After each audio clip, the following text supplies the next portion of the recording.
I have been asked by several people to show how I plan out our homeschool year. And I did post a video a few years ago, but the way that I plan out homeschooling has changed. And so I thought it was time to update that video. It involves things like these. So if you're interested in planning homeschool and you'd like to plan along with me and see what I do, stick around. So I used to just take a pencil and paper and jot in a schedule. I would have a list of all the subjects that I used to do and then just pencil them in. But it was really hard to piece it together. It was a complicated puzzle that involved a lot of erasing, and then I'd realize I left off things. And so I started this system where you could use cue cards. These are just cardstock, and written down all the names of my students. So I have two, one in grade 1 this coming year and one going into grade 5, and all of the subjects that they are taking and how many times a week they are doing them. So for example, if math is done 5 days a week, I make 5 cards that will say grade 1 math 5 times, and so on. So that every single card has to find its place in my schedule. So I'm going to demonstrate for you how I do this. Now, what I found is that by doing this, I realized that I may have overscheduled ourselves. There might have been some things that I realized in the end I would just have to drop. Or maybe I wouldn't do handwriting 5 days a week. Maybe it only needed to be 2 and things like that. So it really, seeing it all down that way and making sure you're not forgetting anything really is helpful in actually coming up with a realistic homeschool plan that will really work for you. So I'm going to go ahead and actually do it here for you, show you what I do, and talk you through kind of my thought process on it and what our homeschooling planning looks like and what our upcoming schedule will look like. Just follow along. So I have this big piece of crafting paper, and as you can see here, I have Monday to Thursday written across the top and half-hour blocks starting at 9 a.m. along the side. Now, I've only scheduled out Monday to Thursday because Friday we are going to be having a co-op, and so I only have Monday to Thursdays to schedule out our year. So I have all of my cards here, and I'm just going to show you how I plan to lay out our schedule. And it needs to be played around with quite a bit. I've already sort of somewhat plotted it out so I know what we're going to be doing so that this doesn't turn out to be hours and hours of a video. So we begin our day with morning time, and we always start our subject with Bible. So I'm going to go ahead and put Bible in across the top of the schedule. And then we're going to do poetry every day. And this is from grade 1 to grade 5, grade 1 and 5 poetry guides from the Alvieri. But we're going to be alternating from the book selections and reading from both of their selection picks. And then we're going to be doing family recitation also from the Alvieri's guide. And we'll give each of my kids a chance to practice their recitation pieces from the guides. And that's somewhat what our morning time looks like. Now, we also do our family subjects first thing in the morning, and that is because after we're done all of our morning subjects, my daughter will take her stack of books and do all of her independent work. So we will do Story of the World, and I like to alternate it.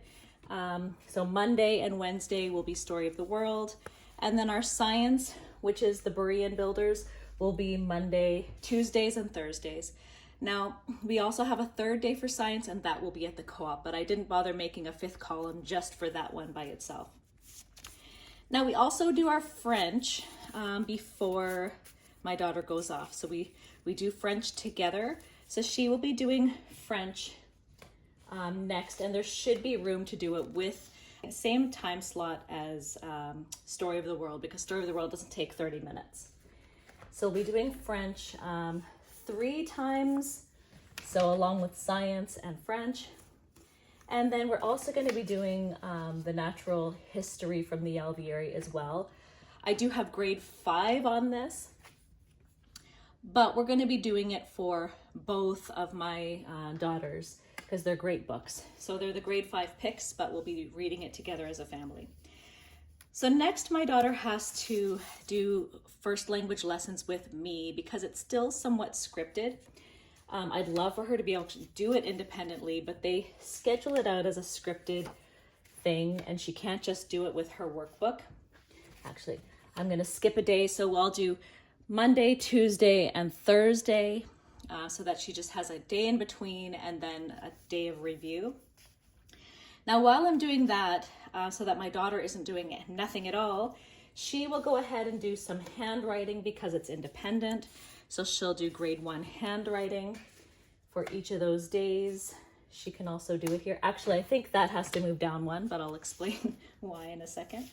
And she's also going to be doing grade 1 spelling at that time because it's a simple workbook that she could do on her own. So grade 1 spelling. Am I missing one? Oh, there it is. And then there is a grade 1 spelling test, and there's also going to be a grade 5 spelling test once I find that in there in my stack somewhere. Now let me see what we have next. So next is my grade 1 student's first language lessons. So her lessons will be much shorter. So we're going to be doing first language lessons. It's also 3 days a week. So Monday, Tuesday, and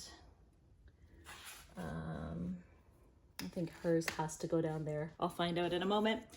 But we're going to do it along with writing with ease. So she'll be doing both. We can fit into the same half-hour time slot. Let me just overlap those a bit more so you can hopefully see. And writing with ease is daily.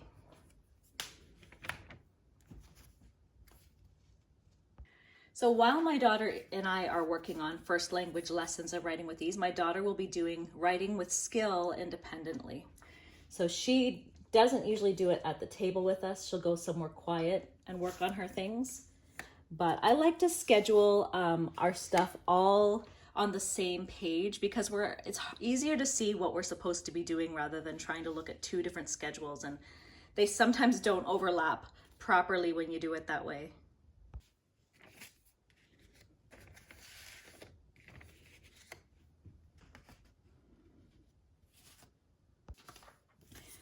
So that's writing with skill, and she does have it 4 days a week. And along with that, we will also include, I've decided because of the schedule, she's just gonna practice handwriting 1 day a week. But for us, I feel like that's enough. It's really just more like a refresher. She does already know how to do cursive writing.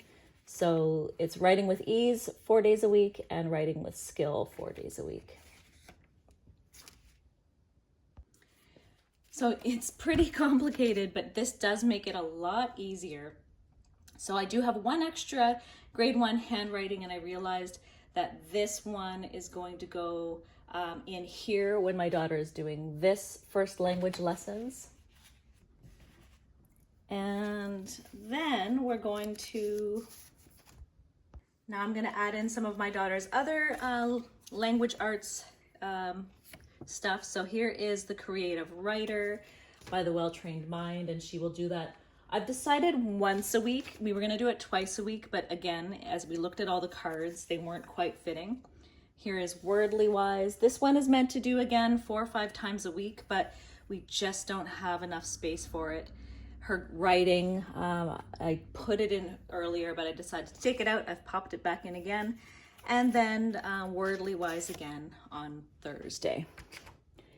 It just would have been overloaded. It seemed like it could have been doable, but once you get it out, all out on paper, you realize it's not. It is too much to work on. And there's the 5th grade spelling card I was looking for, and we will just do both of their tests at the same time. So at the end of the week on Thursday, I'll put that next to my daughter's grade 1 spelling test. My older daughter and I are going to read our Shakespeare together at that time. Now I may change that. I was thinking about maybe having both of them do Shakespeare together and find another time slot for that, but we will see. At the moment, I'm planning on doing the E. Nesbits with my younger daughter and the actual Shakespeare plays with my older daughter. So next will be math. So then they will both be doing math, slotted at the same time, but one independently. So we'll have math in this time slot here, and math is done 4 days a week. Well, it should be 5. However, we only have 4 days a week. And then the other one will be over here. So it kind of bounces around a little bit. Grade 5 math. This is grade 5.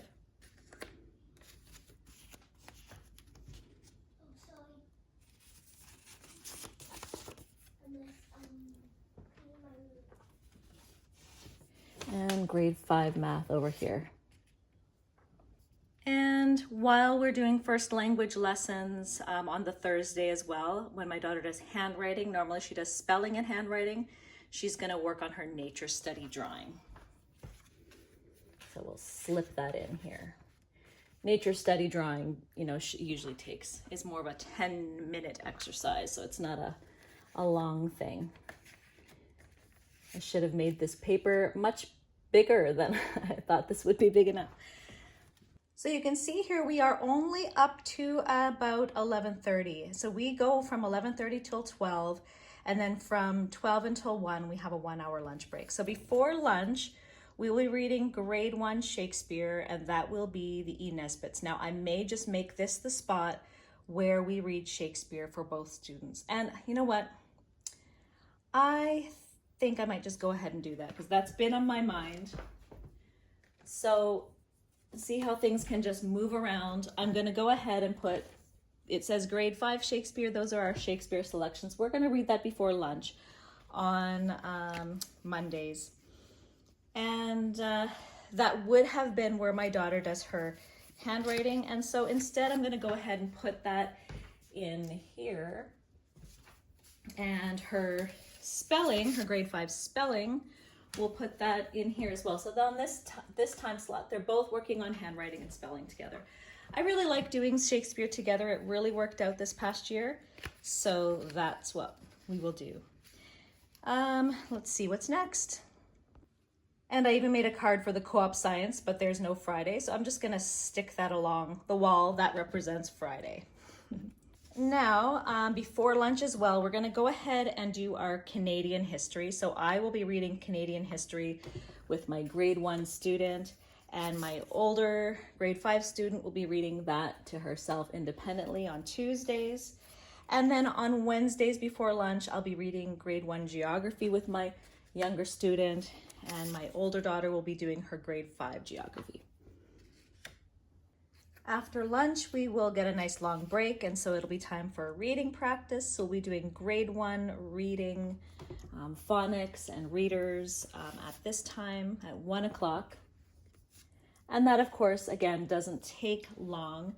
And then we will do the grade 1 geography, because geography for us is 2 days a week. So we'll be doing grade 1 and grade 5 geography at that time on Thursdays. And as my daughter is reading her readers, my daughter will be reading her grade 5 literature selections at the same time. So she will be having assigned books this year, which you can see in my curriculum picks video. So she is also going to be, what I decided is that twice a week at this time, she will be doing her literature. So I'll take that one out.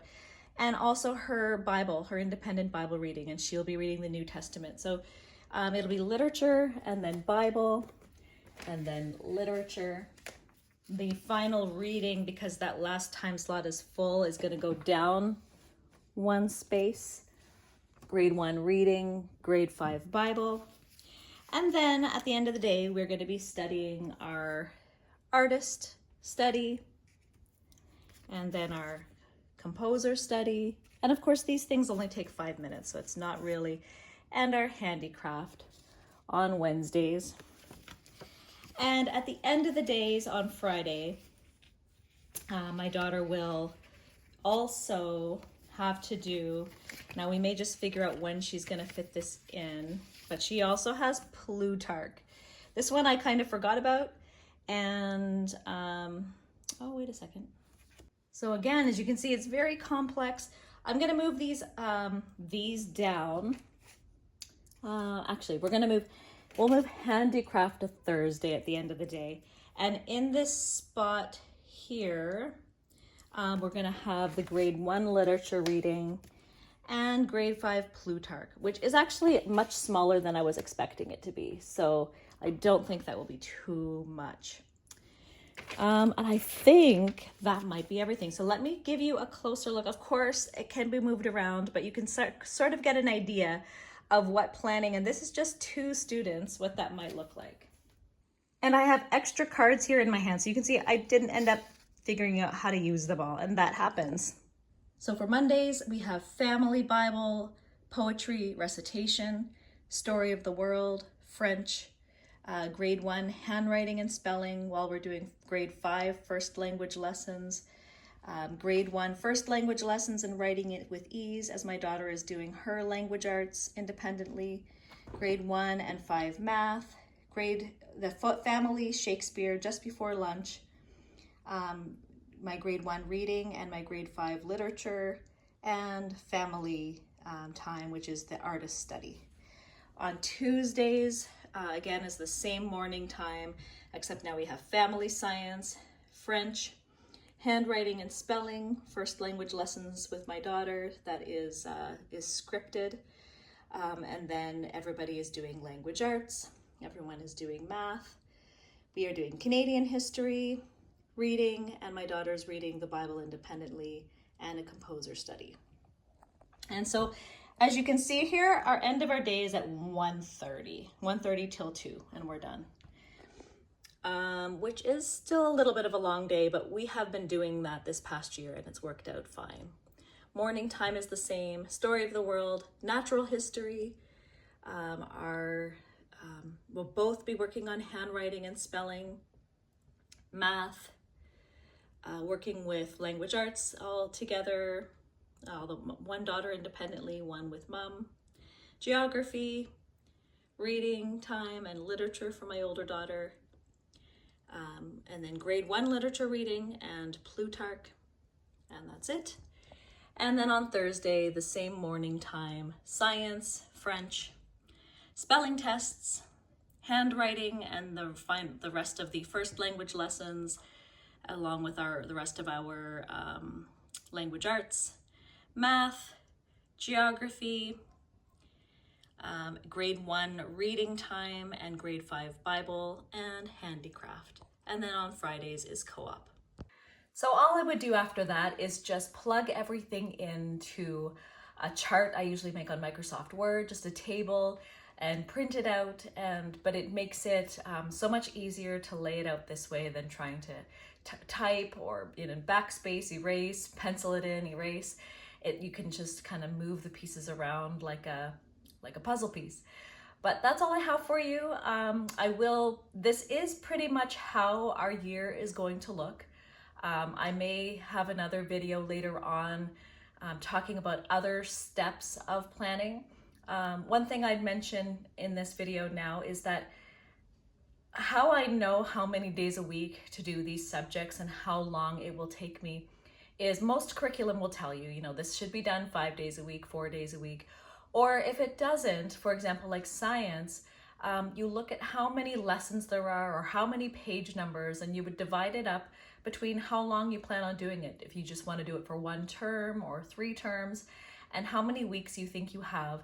And then you can divide that and see how many days a week would you have to do it. So for our science, we really need to do it 3 days a week in order to finish the whole book. But most subjects do tell you how many weeks there are to the entire curriculum, if they have a weekly plan or a daily plan. So you have that idea. And sometimes with Charlotte Mason, your schedule might change from term to term. This will be pretty much our schedule for the year. Although if you've been following my channel at all, you'll know that I like to change things up. And so I'm sure there will be changes along the way as we work out all of the kinks. But that's all I have for you. I thank you so much for watching, and I'll see you in the next one. Comment below if you have any questions about any of this. I'd be glad to answer them or even make follow-up videos if this wasn't very clear. Bye.